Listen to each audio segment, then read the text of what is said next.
Hello friends, welcome to Krishna academy. दोस्तों, आज है 16 अप्रैल और आज और कल के कुछ महत्वपूर्ण करंट अफेयर्स को हम लोग देख लेते हैं। तो सबसे पहला क्वेश्चन है कि कौन सा देश 2022 में फीफा अंडर 17 महिला विश्व कप की मेज़बानी करेगा? तो ये करेगा भारत। किसकी करेगा?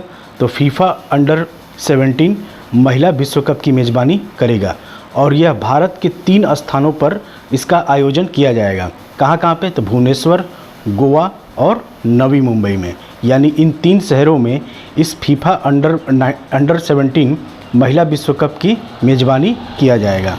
और हमारा अगला क्वेश्चन है कि किस भारतीय सशस्त्र बल ने प्रौद्योगिकी विकास के लिए आईआईटी मद्रास के साथ समझौता ज्ञापन पर हस्ताक्षर किया है? तो ये किया है भारतीय वायुसेना ने, यानी कि भारतीय वायुसेना ने प्रौद्योगिकी विकास के लिए आईआईटी मद्रास के साथ समझौता ज्ञापन किया है। और नेक्स्ट है हमारा कि हाल ही में पुरुषों के T20 क्रिकेट में 10,000 रन बनाने वाले दूसरे भारतीय क्रिकेटर कौन बने हैं? तो ये हैं रोहित शर्मा। और पहले क्रिकेटर कौन है? तो पहले हैं विराट कोहली। यानी कि क्वेश्चन क्या है कि हाल ही में पुरुषों के T20 क्रिकेट में 10,000 रन बनाने वाले दूसरे भारतीय क्रिकेटर कौन बने हैं? तो ये बने हैं रोहित शर्मा। और पहले स्थान पे कौन है? तो पहले स्थान पे है विराट कोहली। ठीक है।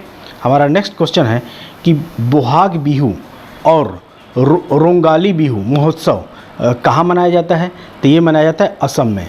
और असम में प्रत्येक वर्ष अप्रैल के दूसरे सप्ताह में इसे मनाया जाता है। और असम की राजधानी कहाँ है? तो असम की राजधानी है दिसपुर। और असम के मुख्यमंत्री का नाम क्या है? तो हिमंत बिस्वा शर्मा। और असम के राज्यपाल कौन है? तो असम के राज्यपाल हैं जगदीश मुखी। यानी कि आपसे पूछा जाएगा बोहांग बिहू और रोंगाली बिहू महोत्सव किस राज्य का महोत्सव है? तो यह है असम का और यह प्रत्येक अप्रैल के दूसरे सप्ताह को मनाया जाता है। और हमारा नेक्स्ट क्वेश्चन है कि पूर्व सैनिक और युवाओं के लिए हिम प्रहरी योजना किसने लॉन्च की है? तो ये किया है उत्तराखंड सरकार ने। अगर मैं कहूँ कि उत्तराखंड सरकार के सीएम कौन है उत्तराखंड के? तो ये है पुष्कर सिंह धामी। और यहाँ की राजधानी कहाँ है? तो यहाँ की 2 राजधानियाँ हैं।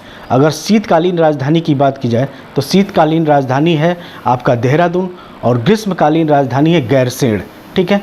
और यहाँ के राज्यपाल कौन है? तो यहाँ के राज्यपाल हैं लेफ्टिनेंट जनरल गुरमीत सिंह। ठीक। यानी कि उत्तराखंड के राज्यपाल कौन है? तो उत्तराखंड के राज्यपाल हैं लेफ्टिनेंट जनरल गुरमीत सिंह। हमारा अगला क्वेश्चन है कि जूलियस न्येरे जिनकी 100वीं जयंती हाल ही में मनाई गई किस देश के राष्ट्रपति थे? तो ये थे तंजानिया के। यानी ये तंजानिया के जूलियस न्येरे थे जो ये तंजानिया के राष्ट्रपति हैं जिनकी हाल ही में 100वीं जयंती मनाई गई है।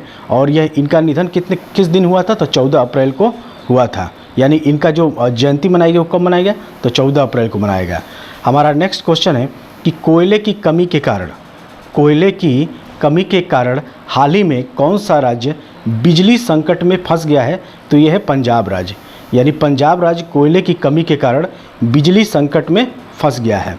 और यहाँ पे जो बिजली पैदा की रहे 5,680 मेगावाट के मुकाबले सिर्फ 3,150 मेगावाट बिजली यहाँ पे पैदा की जा रही है। यानी यहाँ की इतनी क्षमता है 5,680 मेगावाट के मुकाबले सिर्फ और सिर्फ 3,150 मेगावाट बिजली पैदा की जा रही है।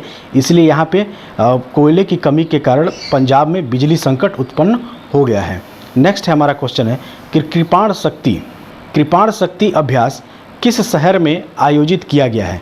तो कृपाण शक्ति अभ्यास पश्चिम बंगाल शहर में आयोजित किया गया है।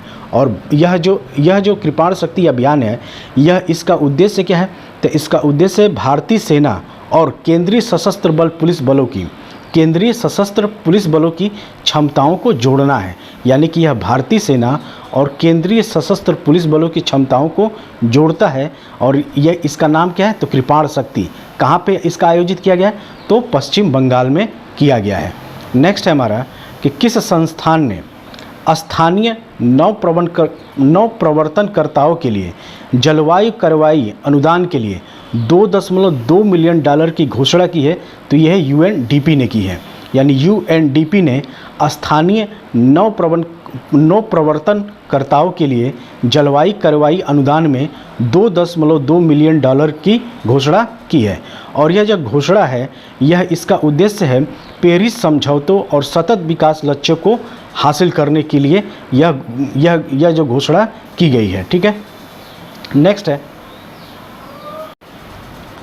हमारा अगला क्वेश्चन है कि किस बैंक ने आईटी और वित्तीय सेवाओं को बढ़ावा देने के लिए गिफ्ट सेज, या यह गिफ्ट सेज क्या है, यह एक विशेष आर्थिक क्षेत्र के साथ, यह एक विशेष आर्थिक क्षेत्र है, इसके साथ भागीदारी की है, तो वह आईसीआईसीआई बैंक ने, यानी कि आईसीआईसीआई बैंक ने आईटी यानी इंफॉर्मेशन टेक्नोलॉजी और वित्तीय सेवाओं को बढ़ावा देने के लिए गिफ्ट सेज के साथ भागीदारी की है।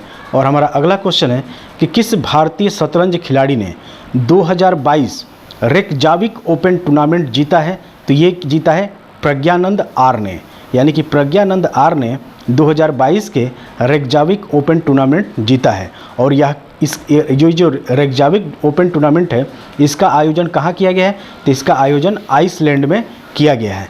और ये जो प्रज्ञानंद आर हैं, जो उन्होंने रेकजाविक ओपन टूर्नामेंट जीता है, यह अपने ही हमवतन यानी भारत के खिलाड़ी गुकेश डी को हराकर जीता है। तो ये भी आप लोग याद रखिएगा कि इन्होंने गुकेश डी को हराकर जीता है। और नेक्स्ट है हर साल विश्व चागास दिवस, हर साल विश्व चागास दिवस कब मनाया जाता है, तो ये मनाया जाता है 14 अप्रैल को मनाया जाता है। और यह किसके लिए मनाया जाता है, तो यह जानलेवा बीमारी के बारे में जागरूकता बढ़ाने के लिए। और इस जानलेवा बीमारी का नाम क्या है, तो इस जानलेवा बीमारी का नाम है अमेरिकन ट्रिपेनोसोमियासिस। इस जो जानलेवा बीमारी का नाम क्या है, तो अमेरिकन ट्रिपेनोसोमसियासिस कहते हैं। और यह एक परजीवी है, परजीवी जिसका नाम है ट्रिपेनोसोमा क्रूजू। इसके कारण ये जो बीमारी होती है, इसी के लिए विश्व चागास दिवस मनाया जाता है। और नेक्स्ट है कि कुष्ठ रोग के लिए अंतर्राष्ट्रीय गांधी पुरस्कार, कुष्ठ रोग के लिए अंतर्राष्ट्रीय गांधी पुरस्कार 2021 से किसे सम्मानित किया गया है, तो ये सम्मानित किया गया डॉक्टर भूषण और गुजरात के सहयोग कुष्ठ यज्ञ ट्रस्ट को। यानी कि अंतर्राष्ट्रीय गांधी पुरस्कार किसे सम्मानित किया 2021, तो डॉक्टर भूषण कुमार को और गुजरात के सहयोग से कुष्ठ यज्ञ ट्रस्ट को सम्मानित किया गया है। और हमारा अगला क्वेश्चन है कि हाल ही में प्रधानमंत्री संग्रहालय का उद्घाटन किया गया है, तो कहाँ किया गया है, नई दिल्ली में। और किसके द्वारा किया गया है, तो प्रधानमंत्री मोदी जी द्वारा। ठीक है, और इसमें कुल जो प्रधानमंत्री संग्रहालय है, इसमें कुल 43 दीर्घाएँ हैं, यानी कुल कितने दीर्घाएँ हैं, तो 43 दीर्घाएँ हैं। और नेक्स्ट हमारा क्वेश्चन है कि कौन सा मंत्रालय राष्ट्रीय ग्राम स्वराज अभियान RGSA लागू करता है, तो ये करता है पंचायती राज्य मंत्रालय। यानी कि पंचायती राज्य मंत्रालय हमारा राष्ट्रीय ग्राम स्वराज अभियान लागू करता है। और इसे 2018 में स्वीकृत किया गया है। कब किया गया था, तो 2018 में स्वीकृत किया गया है।